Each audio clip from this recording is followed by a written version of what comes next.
This is not a car for beginners. No safety nets, no artificial help, no hidden systems working in the background, no algorithms correcting your mistakes, just you, the road, and one of the most brutal engines ever put into a production car.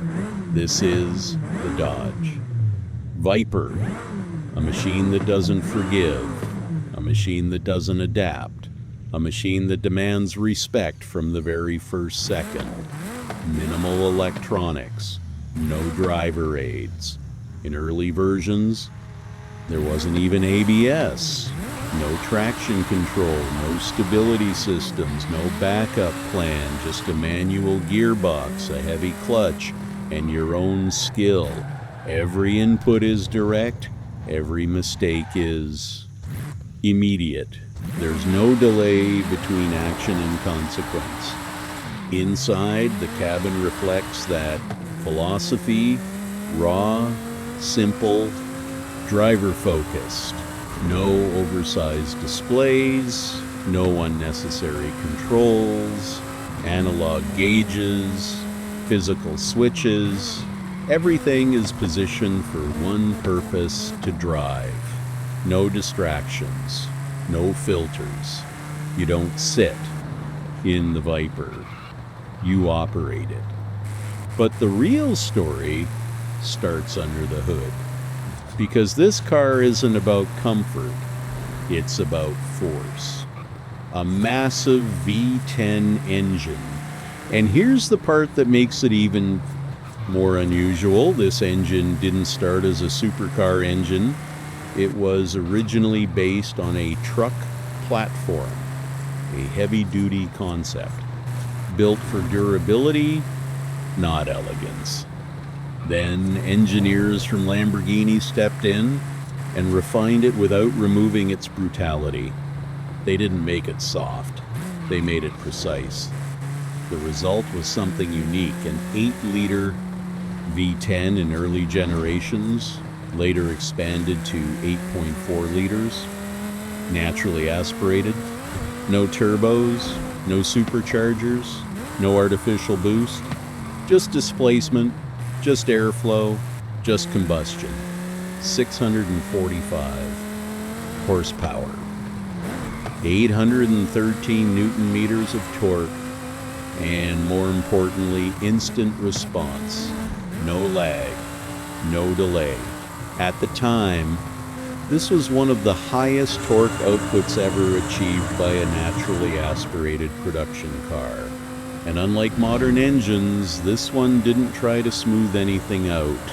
It delivered everything immediately.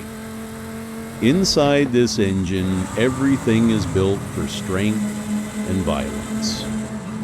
Forged steel crankshaft, designed to handle immense rotational stress. Titanium connecting rods, lightweight, but extremely strong. Massive pistons moving through large cylinders with explosive force. Every combustion cycle is a controlled detonation, each one transferring energy directly through the drivetrain. No electronic buffering, no artificial smoothing, just raw mechanical interaction. And when you look at the engineering diagrams, you understand the scale. A true V10 layout, 10 cylinders, 5 on each side, long block, wide stance. This is not compact engineering, this is intentional excess. Designed for immediate torque delivery, designed for aggressive throttle response, built to feel alive. Driving a Viper is not forgiving. It doesn't guide you, it doesn't correct you, it exposes your skill level instantly. The side exhaust pipes run directly under the doors, visible, unprotected, hot enough to burn. Skin. This isn't just design, it's part of the character. Everything about the car feels mechanical, physical. There's heat, there's vibration, there's noise. And with no electronic Safety systems, every movement matters. Throttle input must be precise. Too much, and the rear wheels lose traction instantly. Steering must be controlled. Too aggressive, and the car reacts faster than expected. Too much confidence and control disappears. There is no margin for error. This is not a car that protects you, it's a car that tests you constantly. Then came the most extreme version, the ACR, American Club Racer. A version built with one purpose: performance on track. Everything unnecessary was removed. Everything performance related was enhanced. Massive aerodynamic components, a huge rear wing, an aggressive front splitter, functional aero elements across the body. At speed, the car could generate nearly 1 ton of downforce. That's the equivalent of another car pressing it into the ground. More grip, more stability at high speed. And suddenly this raw machine becomes incredibly precise. The ACR proved itself through results. It set records on 13 different tracks across the United States. Not theoretical performance, real-world dominance. Then it went to the Nürburgring, one of the most demanding circuits in the world. There, it recorded a lap time of 7 minutes and 1 second.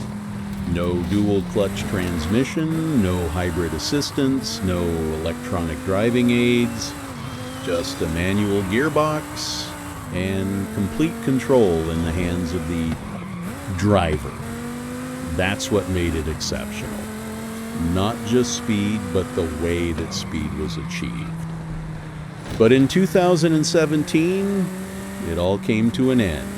Production stopped, not because the car was outdated, not because it lacked performance, but because the world changed. New safety regulations became stricter, requirements increased, more systems, more protection, more control.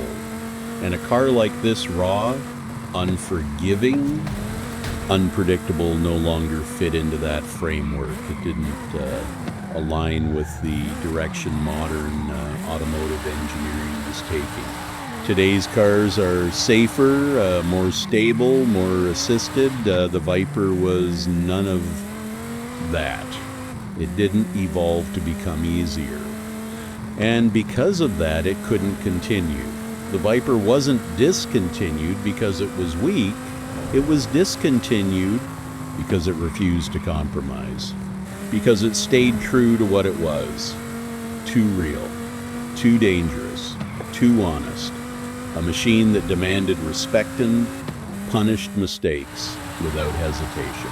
And that's exactly why it became a legend.